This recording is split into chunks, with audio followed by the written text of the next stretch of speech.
नमस्कार। मैं राजनीतिक परिवार में पैदा हुआ। जब मैं छोटा सा था 1980 में प्रियंका और मैं घर में लेई बनाते थे, रात को निकलकर पोस्टर चिपकाते थे। चुनाव समझता हूं। 20 साल से मैं स्वयं चुनाव लड़ रहा हूं। पोलिंग कैसे होती है, पोलिंग बूथ कैसे मैनेज किया जाता है, वोटर लिस्ट, फॉर्म 17, ये सब मैं गहराई से समझता हूं। कुछ समय पहले हमें दाल में काला लगा। चुनाव के नतीजे आते थे, मूड एक तरीके का होता था, रिजल्ट दूसरे तरीके का। मुझे याद है उत्तराखंड में हम चुनाव हारे। बाद में मैंने कैंडिडेट से पूछा कि जहां रोड शो हुआ था वहां जाके देखिए हमें कितने वोट मिले। हजारों लोग आए थे, पोलिंग बूथ में किसी ने वोट नहीं किया। यह असंभव, यह हो ही नहीं सकता। उसके बाद छत्तीसगढ़ और मध्य प्रदेश के रिजल्ट, हमें लगा कुछ ना कुछ गलत हो रहा है। 2018 में मध्य प्रदेश में चुनाव होता है, हम जीतते हैं। हमारी सरकार चोरी हुई थी। 2023 में चुनाव होता है, मैंने अपने आंखों से भारत जोड़ो यात्रा में देखा, भयंकर एंटी इनकम्बेंसी, और हमें 65 सीट मिलते हैं। इम्पॉसिबल, हो ही नहीं सकता। और फिर महाराष्ट्र में पहली बार हमें सबूत मिला। विधानसभा और लोकसभा के बीच में जादू से नए वोटर आते हैं, और जहां भी इन नए वोटर्स ने वोट किया वहां वोट बीजेपी को गया। महाराष्ट्र चुनाव के बाद जब हमें डाउट हुआ, हमारे गठबंधन के सारे नेताओं ने प्रेस कॉन्फ्रेंस किए और हमने इलेक्शन कमीशन से कहा कि आप हमें वोटर लिस्ट दीजिए, वीडियो रिकॉर्डिंग दीजिए। इलेक्शन कमीशन ने मना किया।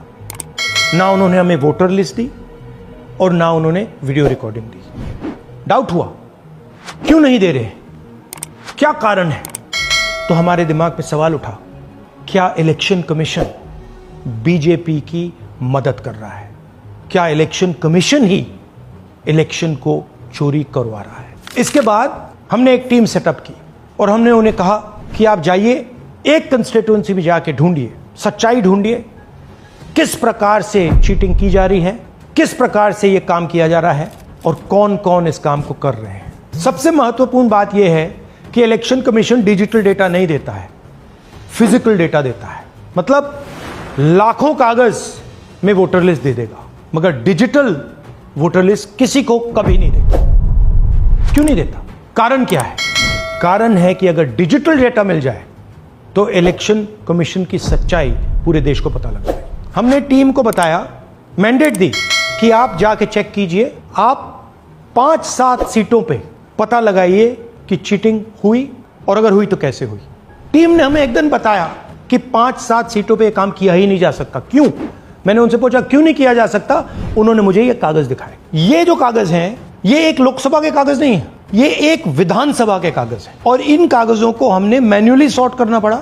और पूरा का पूरा काम जो हुआ है, इसमें 6 महीने लगे हैं, और एक असेंबली सीट में हम ये काम कर पाए हैं। क्यों? क्योंकि डिजिटल डेटा नहीं दिया जाता। अगर इलेक्शन कमीशन ने हमें डिजिटल डेटा दिया होता तो हम ये कार्रवाई पूरे देश में, हर लोकसभा में, हर विधानसभा में 15 मिनट में करके दिखा देते। हमारे पास अनलिमिटेड रिसोर्सेज नहीं है, इसलिए हमने ये रिसर्च सिर्फ एक लोकसभा में, एक विधानसभा सीट में की। मगर मुझ में अब पूरा भरोसा है कि ऐसी 100 से ज्यादा सीटें हैं हिंदुस्तान में।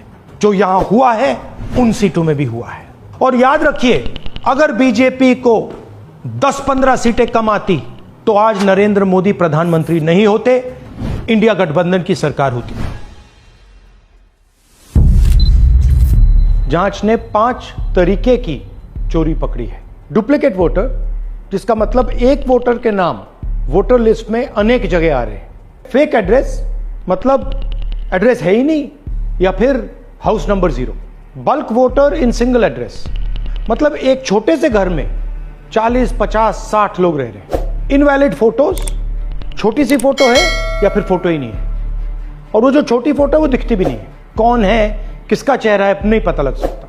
Misuse of form 6। Form 6 first time voters के लिए होती है, मतलब जिनकी एज 18-20 साल की हो, मगर वोटर लिस्ट में 90 साल के लोग फॉर्म 6 का प्रयोग कर रहे हैं। चुनाव में 6,50,000 वोटर थे, उसमें से 1 लाख चोरी के थे।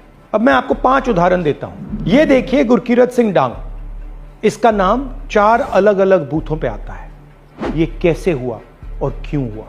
एक और उदाहरण, विशाल सिंह, वाराणसी में वोटर लिस्ट में नाम है और बेंगलोर में 2 बार वोटर लिस्ट में नाम आता है। क्या ये वाराणसी में वोट कर रहे हैं या बेंगलोर में वोट कर रहे हैं या दोनों जगह वोट कर रहे हैं? एक और उदाहरण देखिए, हाउस नंबर 0। तो आपने कभी सुना है हाउस नंबर 0?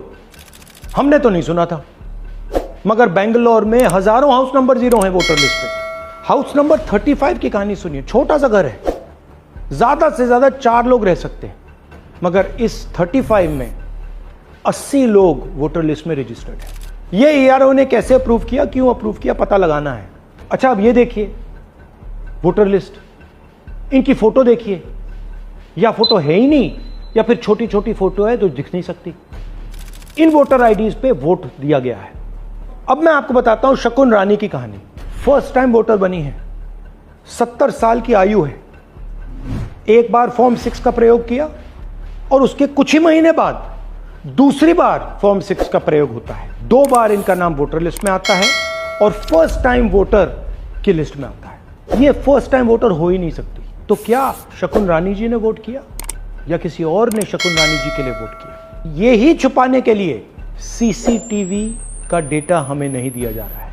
और ये शकुन रानी जी अकेली नहीं है, ऐसे हजारों लोग हैं जिन्होंने फॉर्म 6 का प्रयोग करके 2-3 बार वोटर लिस्ट में नाम डाला है। हमने पहले इलेक्शन कमीशन से इलेक्ट्रॉनिक वोटर लिस्ट मांगी थी, CCTV फुटेज मांगी थी।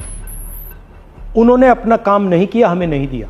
फिर हमने अपना इन्वेस्टिगेशन कराया, RTI भरे और हमारे पास डेटा आया। भाई और बहनों, सच्चाई यह है कि हिंदुस्तान में इलेक्शन कमीशन और BJP मिलकर इलेक्शन चोरी कर रहे हैं। यह पूरा का पूरा सबूत ब्लैक एंड व्हाइट में आज हमने आपको दिया है। इलेक्शन कमीशन जानता है कि हमने उनकी चोरी पकड़ ली है, इसीलिए SIR आया है। यह SIR जो है इंस्टीट्यूशनलाइज चोरी है। इलेक्शन कमीशन खुलकर बिना डरे BJP के साथ मिलकर चोरी कर रहा है। और ये जो SIR है, इसका लक्ष्य गरीबों का जो हक है, उनका वोट जो है, उनसे चोरी करने का है। मैं आपको एक और बात बताना चाहता हूं। इस पूरी इन्वेस्टिगेशन में हमने वोटर एडिशन को देखा है, मगर जितना एडिशन होता है शायद उससे ज्यादा डिलीशन होता है, सबट्रैक्शन होता है। तो ये सिर्फ एक मेन तरीका हमने पकड़ा है, दूसरे तरीके पे हमने इन्वेस्टिगेशन की ही नहीं है। मैं इलेक्शन कमीशन और इलेक्शन के ऑफिसर्स को साफ कह रहा हूं, आप जो कर रहे हो गलत कर रहे हो, ये ट्रीजन है, देश के खिलाफ है। ये मत भूलिए, टाइम आएगा हम आपको पकड़ेंगे, बचने वाले नहीं हो। It is critical that we expose voter चोरी।